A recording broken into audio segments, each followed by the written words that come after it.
1. In my previous life, my husband unexpectedly passed away from a heart attack.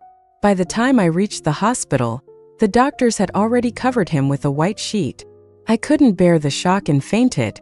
When I regained consciousness, my mother-in-law had already taken him for cremation. All that remained was a group of intimidating men surrounding my bed, demanding repayment. It was then I discovered that my husband hadn't paid his construction workers for 6 months. Now that he was gone, it fell upon me to settle the debts. 5 years later, I found myself on my knees scrubbing floors in a 5-star hotel in the CBD. To my disbelief, I spotted my supposedly deceased husband enjoying wine and a buffet with a meticulously made-up woman. I recognized her. She had caused a scene at my wedding. My husband had thrown her out, branding her a crazy woman. In disbelief, I approached them to confirm his identity. He looked at me with disdain and had security drag me away. "Connie, I can't believe you're still so infatuated with me. You're really quite the fool. Let me be honest. Yvonne is the woman I truly love. If it weren't for your father's resources, a useless woman like you wouldn't even be worthy to carry my shoes. You have no idea, do you? On our wedding night, instead of working overtime, I was with Yvonne. That day, consumed by despair, I lost my footing and fell down the stairs, dying on impact. As my thoughts returned to the present, I saw my mother-in-law performing her act of sorrow, and I made a firm decision. In my last life, this scoundrel had caused my father's death, faked his own demise to steal a fortune, and lived happily with his mistress and vile mother. This time I would ensure he met his true end. 2. Watching my mother-in-law hand me a glass of water with feigned sincerity, I understood why I had fainted in my previous life. Though I had been heartbroken, I was fully aware. After drinking that glass of water, I had become drowsy and slept for days. I reached out to take the water, then pretended to spill it on her. It was laced with a high dose of drugs, and she rushed off to clean herself. Seizing the opportunity, I lifted the sheet covering Alex. His face was pale, lips tightly shut, a perfect act. His breathing was steady. It was clear he wasn't truly dead. In my previous life, I hadn't suspected a thing and didn't bother to check. While my mother-in-law was preoccupied, I contacted the crematorium. I had saved their contact information when my father passed, and it proved useful now. The vehicle held only Alex and me besides the driver. As memories of my previous life flooded back, how this scoundrel had ruined my family and left me destitute, hatred surged within me. I had already devised a plan for his torment back at the hospital. I brought a thermos filled with boiling water. Now I pulled Alex's arm and poured the scalding liquid over it.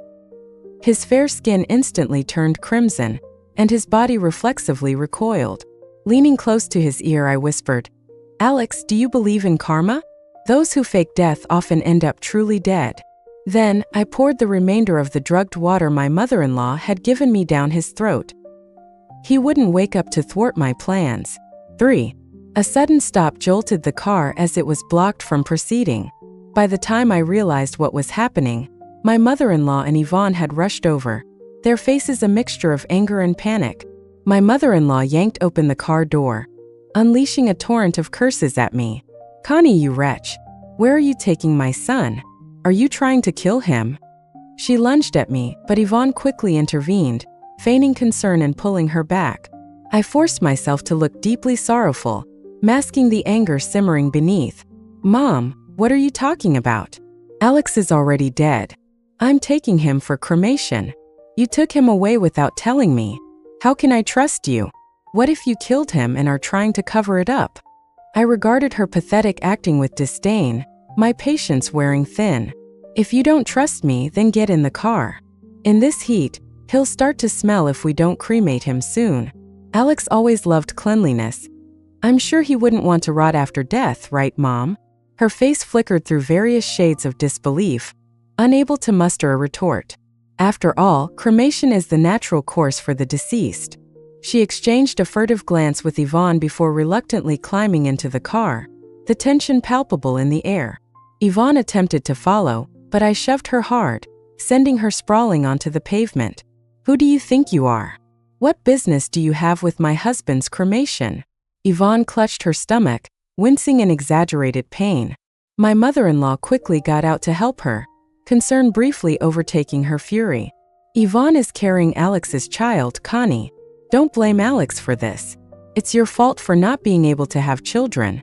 Now that he's gone, his child must be protected at all costs. I had been married to Alex for 6 long years without a child, enduring relentless torment from my mother-in-law. Her constant psychological manipulation had left me feeling guilty and weak, always striving to meet their impossible demands. I never imagined that my concessions would lead to him fathering a child with another woman. Are we going or not? You can't park here. The driver's impatient shout cut through the thick tension, prompting us to move on. 4. We soon arrived at the crematorium, where Alex was scheduled to be the 5th for cremation. Mom, you and Miss Yvonne should wait in the lobby. This place has a heavy atmosphere. It might affect her pregnancy. After all, she's carrying Alex's only child. Martha slapped me hard, her anger palpable. You little wretch. If you hadn't squandered all his money, he wouldn't have worked himself to death. You're the last person who deserves to be here. In the past, Martha always thought I was worthless, unworthy of her son, constantly reminding me of my supposed failings. She conveniently forgot that before meeting me, Alex was a struggling man who could barely afford a meal. After our marriage, I discovered that Yvonne was Alex's unattainable first love, a painful truth buried beneath their facade of happiness. She had demanded a dowry of $50,000, which Martha couldn't afford, so she forced Alex to settle for me. I had pitied his struggles and used all of my father's resources to pave his way, believing it was my duty. Yet, the more I gave, the more they took, betraying my father and driving him to bankruptcy and despair. Now they plotted to fake Alex's death and leave me with the financial ruin. I refused to let that happen. The staff informed us it was Alex's turn for cremation. Martha grabbed my arm, desperation flashing in her eyes as she tried to stop me from pushing the stretcher. I shook her off and, in a moment of pent-up rage, slapped her twice, the sound echoing in the still air. Martha, stop pretending to be a loving mother. You have no idea, do you? Your beloved son despised you.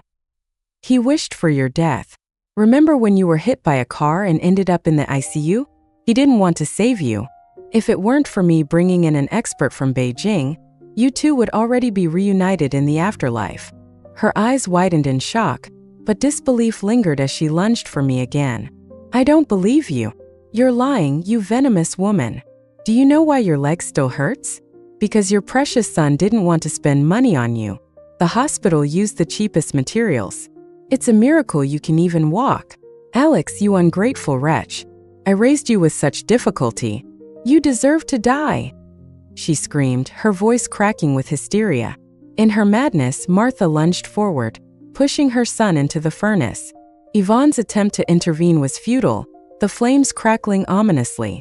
With a sickening realization, I watched as Alex began to burn, the reality of his death settling in the air like smoke. I didn't know if he was conscious at that moment, the horror of it all hanging heavy around us. Yvonne stood frozen, shock giving way to fury as she turned on Martha. Martha, you venomous woman. Alex wasn't dead. He's your son. Martha, coming back to herself, started to grasp the enormity of what she had done. Regret washed over her face like a tidal wave. Connie, you manipulated me into killing my son. I'll call the police. You must pay with your life. Go ahead. I'll help you. Martha, in her frantic state, only wanted to shift the blame, but I genuinely called the police. Alex faking his death was their conspiracy, and Martha pressing the button made it murder. Yvonne's attempts to intervene wouldn't save her. I was ready to stand my ground. 5. Sensing things had spiraled out of control, Yvonne turned to flee. I swiftly pulled her back. Her face turned pale, fear evident in her eyes. This place is filled with bad energy. I'm pregnant with Alex's child. I can't take any chances. The child isn't Alex's. Martha's expression morphed into one of shock. Connie, what nonsense are you spouting? If it's not Alex's, whose could it possibly be? Because I'm not the one who can't have children. It's Alex. Both Martha and Yvonne looked as if they had been struck by lightning. In my previous life, I had always believed I was the problem. Besides being forced by Martha to consume countless dubious concoctions, I secretly visited various specialists. All confirmed that my body was perfectly fine. Despite this, I thought it was merely a matter of fate that I hadn't conceived yet. It wasn't until I heeded the doctor's advice and discreetly had Alex's fluids tested that I discovered he was infertile. You claim it's not true, but that doesn't change the facts. With Alex gone, you think you can slander me? Know this. All of Alex's assets will belong to my child, and you'll get nothing. I couldn't help but scoff at her naivete. Is that so? Just because Alex has passed doesn't mean there aren't ways to confirm paternity. We can have Martha tested to see if she's the grandmother. Unless, of course, you plan to get rid of her as well. Martha, now seething, lashed out at me, calling me a murderer. The staff had prepared Alex's urn, and Yvonne thought she could finally escape this situation. But as we stepped outside, we were greeted by the police. I rushed over, feigning heartbreak. Officer, my mother-in-law and my husband's lover conspired to kill him. You must help me. I tearfully recounted the entire ordeal. As Martha and Yvonne contradicted each other, both were taken into custody. In the meantime, I headed to Alex's company. Although he had moved most assets, the bulk of the money remained in his name. Armed with Alex's death certificate, I transferred everything into my own account, changing the ownership of all properties to my name. To my surprise, I found that Alex had secretly purchased numerous properties, all of which now belonged to me. I settled the construction workers with $500,000, knowing they were just hard-working people cheated by Alex. Having sorted everything out, I returned to my usual villa and enjoyed a well-deserved rest. 6. The next morning, loud banging jolted me awake. Martha and Alex's uncle Bob were at my door, causing a scene. "Connie, you little wretch. Get out here. If you don't, I'll make you pay." The surveillance footage captured their shenanigans, with Bob splashing paint on my door. I decided to watch their antics from the comfort of my bed. Seeing that I still hadn't responded, Bob threw another bucket of paint and continued shouting. Finally unable to tolerate their ruckus, I opened the door and unleashed my dog. Yes, I had a large black dog named Max. Max looked quite intimidating, and both of them fell to the ground in fright. "Connie, you murderer. First you killed my son, and now you're unleashing your dog on me." I leaned back, enjoying their pitiful state, and chuckled. "Don't worry. My dog isn't just a savage." Seeing that Max wasn't attacking, Bob regained some courage and continued his tirade. "You little wretch. Stop scaring my sister. I'm Alex's uncle. All his property belongs to me. If you don't hand it over, I'll camp right here. Do you think you deserve Alex's assets? An uncle like you has no claim. I'm carrying Alex's child, and the money belongs to us." Yvonne had arrived with a few thugs, clearly not planning to back down. This time they weren't targeting me. Martha immediately began to berate Yvonne. "You whore. Who knows whose child you're carrying? You think you can snatch my son's inheritance?" Last night, Yvonne had called, proposing a deal. She would provide a recording of Alex's fake death plan in exchange for a share of his assets. I readily agreed, eager to see them fight. Sure enough, a brawl broke out. Martha and Bob, both over 50, stood no chance against the younger hooligans and quickly found themselves on the ground, battered. Soon after, someone called the police, and we were all taken in for questioning. 7. As we entered the station, Martha launched into an Oscar-worthy performance, collapsing at the officer's feet, sobbing. "Officer, I'm an old widow. My son is dead. Please help me. My husband died young, and now my son is gone. How can I possibly go on living?" Martha had nothing to worry about. Soon enough, she'd have room and board at the station. The officers pulled her up and played the recording, asking her to recount her story clearly. "Officer, these two women conspired to kill my son and now want to kill me. You saw it. They set a dog on me and hired thugs to attack me." Yvonne, enraged, spat back. "You shameless old hag. You hated Connie for being childless, but didn't want a divorce to split assets. You and Alex faked his death. You pressed the button for the cremation. How is this my fault? You little vixen. You seduced my son trying to replace Connie. Who knows whose child you're carrying? Ha! Slander? Officer, I have the recording. You'll hear for yourself if I'm lying." Yvonne played the recording, which contained all their plans, transferring assets, faking death, and drugging me. She cleverly left out her own voice. Martha, realizing she was cornered, fell silent. I added fuel to the fire. Officer, a mother's love is fierce, but Martha is a monster. She abused Alex as a child and had an incestuous relationship with her brother, Bob, resulting in a disabled son. Everyone was stunned. Alex had revealed this in a moment of vulnerability, seeking my sympathy. Martha's husband died when Alex was 2.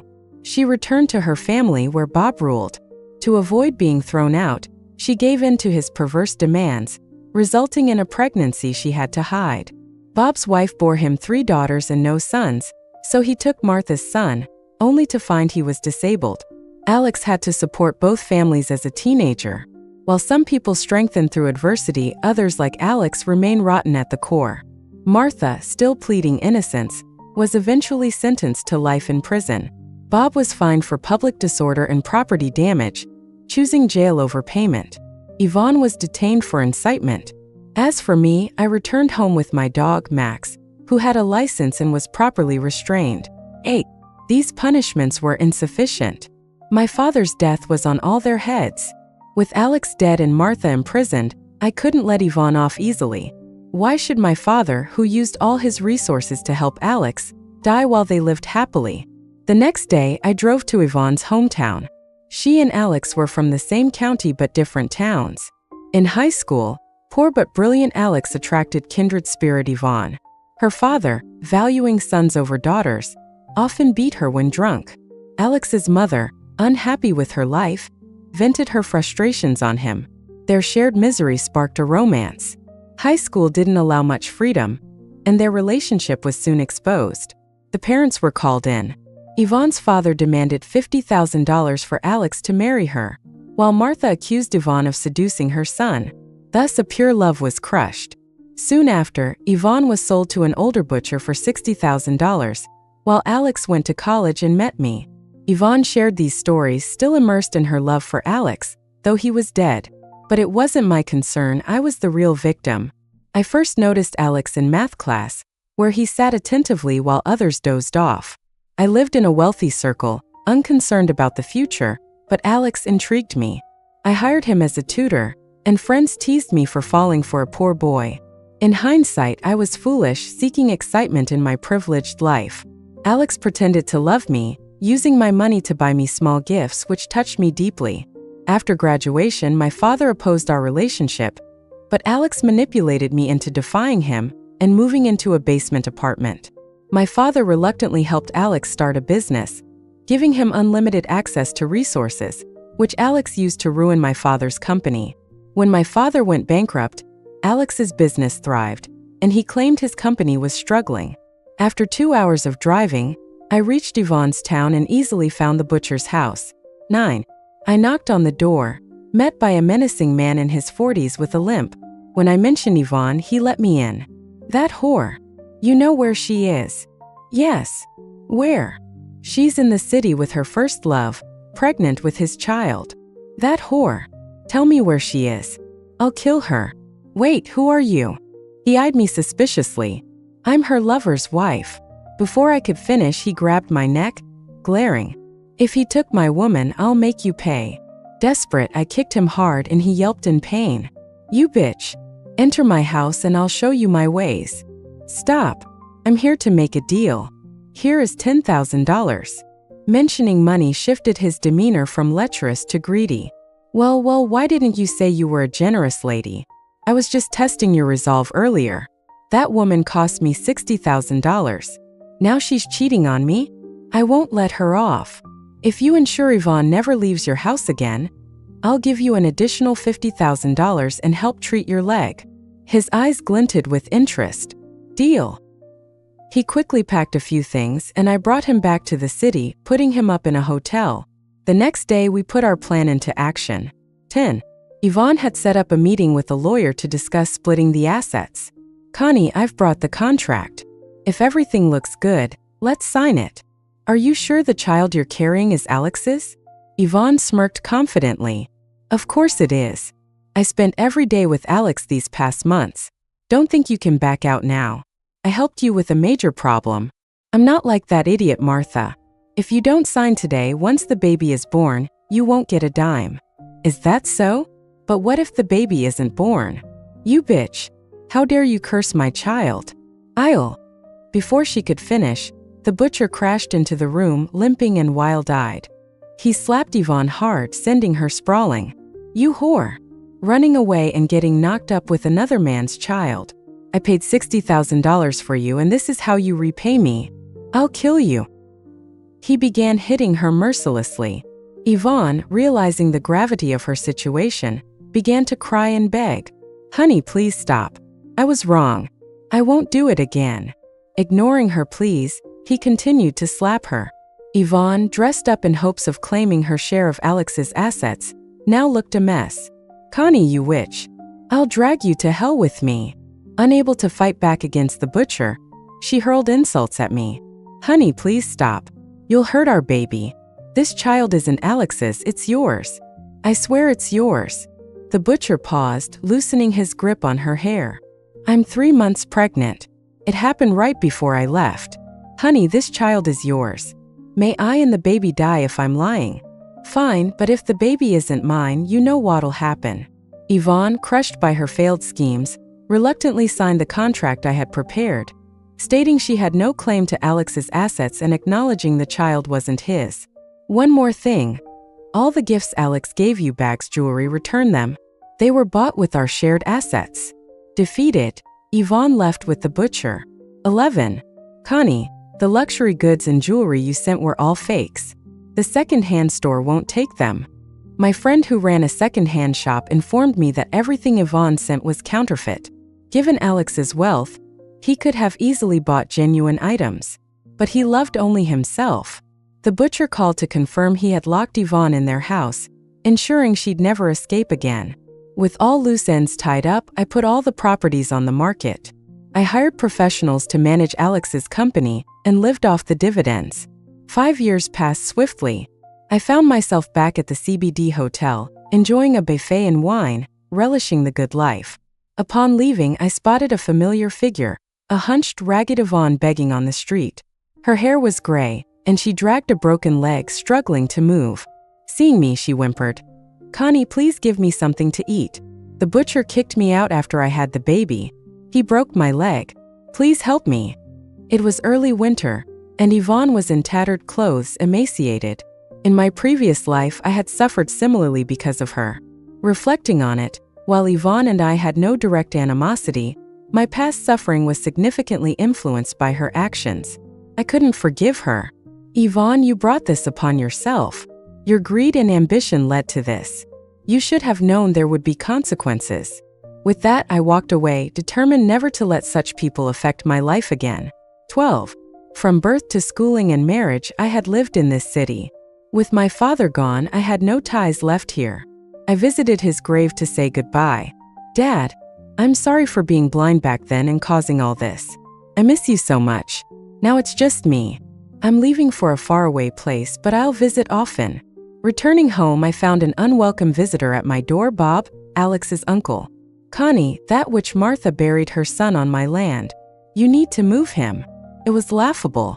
5 years ago, he had taken money to help Martha bury Alex.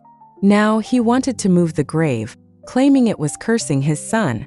When you took Martha's money and helped bury him, you didn't seem to mind. Now you want to move him. Alex's presence curses my son. How else do you explain my son's worsening condition? Are you saying his grave affects your son? Yes. Otherwise, why would my son become more and more foolish? With Bob's limited intelligence, it was no wonder his son wasn't bright. Fine. Martha's in prison for life, she won't care. Do whatever you want with the ashes. Throw them in the sea for all I care. Are you serious? Absolutely. Satisfied, Bob left, likely to dump the ashes as he saw fit. I booked the earliest flight to Paris. These sordid people and events would no longer affect me. From now on, I would take control of my life. My journey was just beginning.